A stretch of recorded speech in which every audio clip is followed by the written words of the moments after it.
So I applied jobs for 30 times, got rejected. 24 people went for the job. 23 people accepted. I was the only one guy. And we went for police. 5 people, 4 of them accepted. I was the only guy that I received it. I told you that I applied for Harvard for 10 times, rejected. So to me, being turned down, rejected. Oh, by the way, the only thing we never give up. Yeah, something wrong with me here, something wrong with me there. This guy has a hope. We've all become very cognizant of Jack and his story. And when Alibaba went public with the largest IPO in history, we knew a lot more about him. So I want to talk about his personal story. I want to talk about how many times he tried and failed and what kept him going. I want to talk about where he is today and how he got here. I begin with this question though, Jack. Why are you back at Davos? It's a long break for 7 years. I think my last trip here was year 2008. But I was coming for year 2001 for the Young Global Leader for Tomorrow. And remember, I never heard about the Davos when I came. But when I came, in the Switzerland, so many young people demonstrate. It was such a horrible thing that I was, and I asked them, why did they do it? They say anti-globalization. And I say, why? Globalization is a great thing. Why people don't like it? And then we come all the way for 2 hours here. There's a machine gun. There's people checking. I say, oh God, is that a forum or is it a prison? We're gonna go. Is that?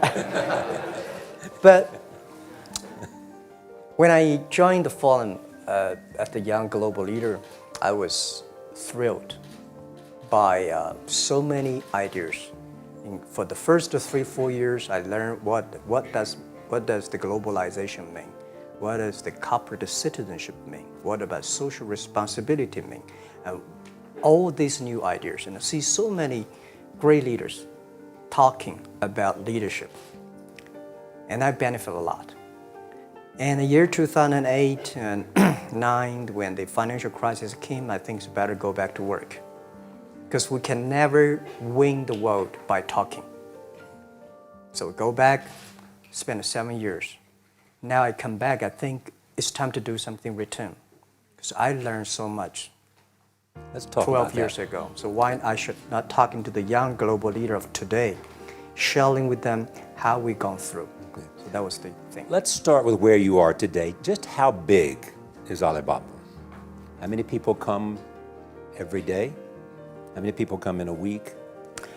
How fast is it growing? Yeah, we have over 100 million buyers visiting our site, shopping our site every day. And we created 100 million every day. We created 14 million jobs for China, directly and indirectly. And we grow from 18 people to 30,000 people, 18 people in my apartment, to now we have 4 big campus. Compared to 15 years ago, we were big, but compared to 15 years later, we're still a baby. How big will you be 15 years from now? I think 15 years ago, I told my team that in the past 15 years, we grow from nothing to this size. And 15 years later, I want people to know about Alibaba, know Taobao, because it's already everywhere. I want 15 years ago when we talk about what is e-commerce, why small business can using this e-commerce, this internet, can do business across the nation. And I hope 15 years later, people forget about e-commerce because they think it's like electricity. Nobody thinks it's a high tech today. Now, this is something that I don't want 15 years later, we still walk on the street talking about why and how e-commerce can help people. You tried to get into 3 colleges. Each time they rejected you. No, I tried. There is an examination that young people, if you want to go to university, you have to take the examinations. So I failed 3 times. Right. But a lot of fail. I failed for funny things that I failed a key primary school test for 2 times, and I failed 3 times for the middle schools, and you will never believe in Hangzhou, my city, there's only one middle school that lasts only 1 year. It was changed from primary school to middle school because our graduates of our school, no middle school accept us because we were too bad. Yeah. They would become a middle school. What effect did it have, though, being rejected? Well, I think we have to get used to it. We're not that good. Even today, we still have a lot of people reject us. I think when I graduate from universities, and before for 3 years I tried to fill in the universities. So I applied jobs for 30 times, got rejected. I went for a police, they said, no, you're not good. I went to even the KFC. When KFC came to China, come to my city, 24 people went for the job. 23 people were accepted. I was the only one guy. And we went for police. 5 people, 4 of them accepted. I was the only guy that I received it. So to me, being turned down, rejected. Oh, by the way, I told you that I applied for Harvard for 10 times, rejected. I know I'll be rejected. I just don't want to say that. Yeah, sorry now. 10 times you wrote them and said, I'd like to come to Harvard. Yeah. And then I told myself, someday I should go teach there, baby. I think that can be arranged. Richard Nixon came to Hangzhou. Yeah. And after that, tourists flooded the place. Yeah. And that's how you learned English. Yeah. I really like I don't know why, at 12, 13 years old, that time I suddenly fell in love into the language, the English. And there's no place you can learn English at that time. There's no books, English books. So I went to the Hangzhou Hotel, now called Hangzhou Shangri-La Hotel, because that was the hotel can receive the foreign visitors. So every morning for 9 years, I showed them around as a free guide, and they taught me English. And I think that changed me. Today, I'm 100% made in China. I've never got a one-day train outside China. Yeah. And when people talk to me, say, Jack, how can you speak English like that? Why sometimes you talk like an Western guys? I think that was the 9 years. These Western tourists opened my mind because everything they told me are so different from the things I learned from the schools and from my parents. So now I have a habit. Whatever I see, whatever I read, I use my mind. Think about for 2 minutes. And is that how Ma Jun became Jack Ma? Actually, Jack, the name was given by a lady in tennis. She's a tourist. She came here and she said, came to Hangzhou. We become a pen friends. Ma Ring is so difficult to pronounce. So she said, do you have an English name? I said, don't. So can you give me an English name? She said, okay. She said, my father called it Jack. My husband called Jack. What do you think about Jack? I said, good. So I've been using that for that many years. Yeah. First visit to America, 1995? 1995, yeah. I came here for a project helping the local government to building up a highway. And you tried the internet. I tried the internet in Seattle. And in a building called the USA Bank. I don't know whether the USA Bank is still there or not, but it's a building. And my friend opened a small office, which is like only 10% bigger than this room. And there are a lot of computers in there. And he said, Jack, this is internet. I asked, what is internet? He said, search whatever you want. At that time, they used Mosaic, very slow, right? And I said, I don't use it. I don't want to type because computer is so expensive in China. If I destroy it, yes, I cannot pay. He said, just to search it. So I searched the first word, beer. I don't know why, because it's easy to spell, baby. And I see beers from Germany, beers from USA, beers from Japan, but there's no beer from China. And I say, okay, type the second word is China. No data. Nothing. And I said, 1995, no data about China.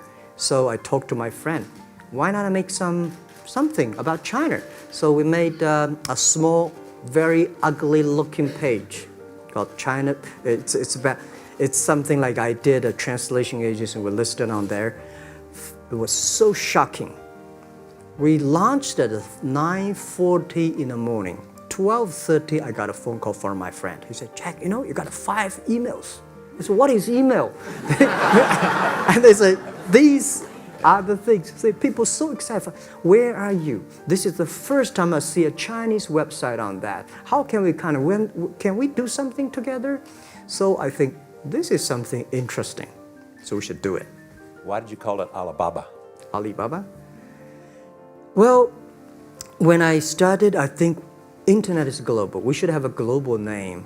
And a name that, interesting, like at that time, the best name is Yahoo. Right? So I've been thinking for many days, suddenly think Alibaba is a good name. So I happened to be in San Francisco that day. I did have a lunch, and the waitress came. I asked her, do you know about Alibaba? She said, yes. I said, what is Alibaba? She said, Open Sesame. Good. So I went on the street, asked about 10, 20 people. They all know about Alibaba, 40 Thieves, and Open Sesame. And I think this is a good name. And start with A. Whatever you talk about, Alibaba is always top. You have said before that in creating Alibaba, you had to create trust. Yeah. Because people in China were used to face-to-face. Yeah. How did you create trust? I think because we started about doing business on internet. I don't know you, you don't know me. So how can you do things online unless you have trust? So for e-commerce, the most important thing was trust. I think when I first went to USA for raising money, talking to the venture capitalists, a lot of people say, oh, Jack, no. China doing business by the guanxi. How can you do business on internet? And I know that without the trust system, the credit system, it's impossible to do business. So in the past 14 years, everything we do is trying to build up the trust system, the record system. Well, Charlie, I'm so proud today. When I talk to the young, today in China and in the world, people don't trust each other. The government and people and media and everybody think, this guy is cheating. But because of e-commerce, we finish 60 million transactions every day. People don't know each other. I don't know you, I send products to you. You don't know me, you wire the money to me. And I don't know you, I give a person a package, I don't know him. He took something to cross the ocean, cross the river, and send. This is the trust. We have at least 60 million trust happening every day. But you created it by creating an escrow account in the beginning. Yep. And so you keep the money until they got the product. Yeah. And then you release the money. That's true. I mean, the escrow service is about Alipay. When I this idea, I would love Davos, because it was a big decision. Because for first 3 years, Alibaba is just like e-marketplaces for information. What you have, what I have, we talk a lot of time, but don't do any business. Because there is no payment. I talked to the banks. No banks want to do it. Banks say, no, this thing never work. So I don't know what to do. Because if I start to launch a payment system, it's against the financial legal laws. Because you have to have a license. But if I don't do it, e-commerce will go nowhere. So then I went to Davos. I listened to a leadership discussion. Leadership is about responsibility. And after I listened to that panel, I give a call to my friends, my colleagues in my apartment, say, do it now, immediately. If something wrong, the government not happy about that, if one body has to go to the prison, Jack might go to the prison. because it is so important for China, for the world, to build up the trust system. And if you did not do it, I said, and do not do it properly, stealing money, money wash, no trust record, I send you to the prison. That was the thing. And people don't like it. So many people I talked to at that time for Alipay, they say, this is the stupidest idea you have ever got. But I say, I don't wear the stupid clever as long as people use it. Now we have 800 million people using this Alipay. Stupid things, if you do it, is better. Alipay is a privately held thing. It's not part of Alibaba. No, it's a private. Let me talk about money for a second. Yeah. You have never gotten money from the Chinese government? No. None. I want it at the beginning, and later I don't want it, because I think if the company always think about picking money from out of the government pockets, that company is rubbish. Think about how can you make money from the customers and market and then help customers succeed. That's our philosophy. No money from Chinese banks? No. I at that time I want, and now they want to give me, I don't want it. Yeah. All right. Your relationship with the government. Mm-hmm. Yeah. What's your relationship? I mean, if they didn't here's what some say, that you have existed in an environment that's not, they have restricted competition for you. And that's a pretty good thing to do for a private company. Yeah. I think the relationship with the government for us is very interesting. For the first 5 years, because I've been working as a part-time jobber for a government organization called Ministry of Foreign Trade, 1997, for 14 months. And I learned that you should never rely on government organization to do e-commerce. And I started a business. I told my people and team, in love with the government, don't marry them. Respect them. And a lot of people say, well, government officers talking about internet, the censorship and this, that, and they worry about. I think it's the opportunity, it's a responsibility talking to them. Tell them how internet can help.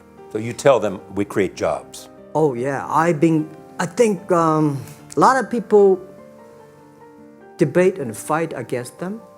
And in the first 12 years, anybody come to my office, I sit down, talking to them, how we can help economy, how we can create jobs, why China will improve by the internet. I think because internet that time is new to any government. And if you convince somebody, and you have the chance. So today I'm very talkative. That probably, this is why I talk to so many people. You were also seen in Hollywood. Yeah. What are you doing in Hollywood? Well, I like the Hollywood innovation and the digital background. I learned so much about the Hollywood movies, especially the Forrest Gump. You love Forrest Gump. I love Forrest Gump. Well, why do you like him? Simple. Never give up.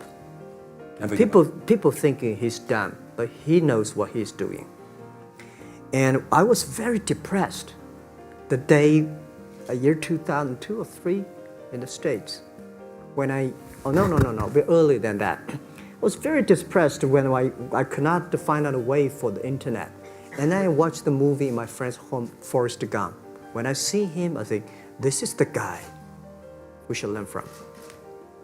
Believe what you're doing, love it, whether people like it, don't like it, be simple. And like the word, life is like a box of chocolate. You never know what you can get, right? I never know I would be here talking to you and talking to Charlie Rose. I never know. But today I made it. I told my people in my apartment 15 years ago, guys, we have to work hard, not for ourselves. If we can be successful, 80% of the young people in China can be successful. We don't have a rich father, powerful uncle. We don't have $1 from bank, 1 cent from government. Just work as a team. So what do you worry about? I worry about it today. Young people, a lot of young people lose hope, lose vision, and start to complain. Because we also have the same period. Because when it's not a good feeling being rejected by so many people. We also depressed, but at least later we find that the world has a lot of opportunity. How you see the world, how you catch the opportunity. So, in the Hollywood gives me a lot of inspiration. You know? But you were out there for business. You were out there because you want to make movies and sell them. I want to make the movie for business-wise. We are e-commerce company. We have a lot of products that need logistic. But movie, TV, these are things you don't need logistic system. And movie probably is the best product that can help Chinese young people to understand. Because one thing I told the Chinese people, my friends, in American movie, all the heroes at the beginning, they look like a bad guy. Terrible things coming, they become a hero. And finally, they all survived. China, if you're a hero, all the hero died. So, because only dead people become the hero. So nobody want to be the hero. So you want to change the Chinese definition of hero? Yeah, I want to say hero. Today we have so many heroes who live in this world. China today, are you worried the economy slowed down? No, I don't worry about it. I think China is it's slowing down is much better than keep on 9%. China today is the second largest economy in the world. It's impossible to keep 9% of the growth. If China still keeps the 9% of the growth of the economy, there must be something wrong. You will never see the blue sky. And you will never see the quality. China should pay attention to the quality of the economy. China should not. So if we have a lot of influence, like Hollywood movies, things, and we have sports and these things in the GDP, will be much better. So I think, just like a human growth, this body can never grow. Certain time, the slow of growth of your body is slow, but you should grow your mind, grow your culture, grow your value, grow your wisdom. I think China is moving to that direction. And you saw Modi in India? Pardon? Did you see Modi in India? Not yet. I'm looking forward to that. So you'll go to India. Yeah. Finally, there's this. You're one of the world's richest people. Your company is one of the world's richest companies. What do you want beyond Alibaba? Well, about richest people, I was really not happy in the past 3 months when people say Jack Ma is the richest people of China. Global celebrity, they said. No, I'm not. When I started the business, you are. I never thought, because how many? Yeah, maybe I am. But I think 15 years ago, in my apartment, my wife was at that time one of the 18 founders. I asked her, "Do you want your husband to be a rich person?" I never said rich person in China, rich person in Hangzhou. Or you want your husband to be a respected person? She said, "Of course, respected." Because she never believed, and I don't believe we'll be rich people. We just want to survive. I believe when you have $1 million, that's your money.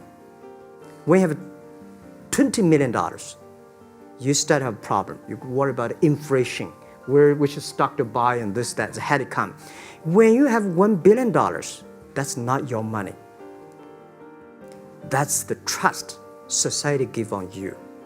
They believe you can manage the money, use the money better than the government and the others. So I think today, I have the resources, do more things. With the money we have, with the influence we have, we should spend more time on the young people. And I would say,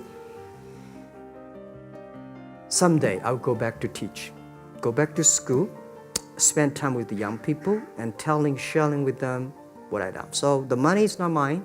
I just happily and having these resources, then I want to do a better job. Just tell them your story. Yeah, tell them the story and tell them that if Jack, I don't think in this world there are a lot of people be rejected more than 30 times. If we, the only thing we never give up, the only thing we're like a Forrest Gump. We keep on fight. We keep on change ourselves. We don't complain. Whether you are successful or not successful, I find that people, when they finish the job, if they make the mistake, if they fail, if they always complain the others, this guy will never come back. If the guy only check himself, yeah, something wrong with me here, something wrong with me there, this guy has the hope. Jack, on behalf of everybody in this audience and a television audience around the world, thank you for taking your time to be with us. Thank you, Ray. Thank you.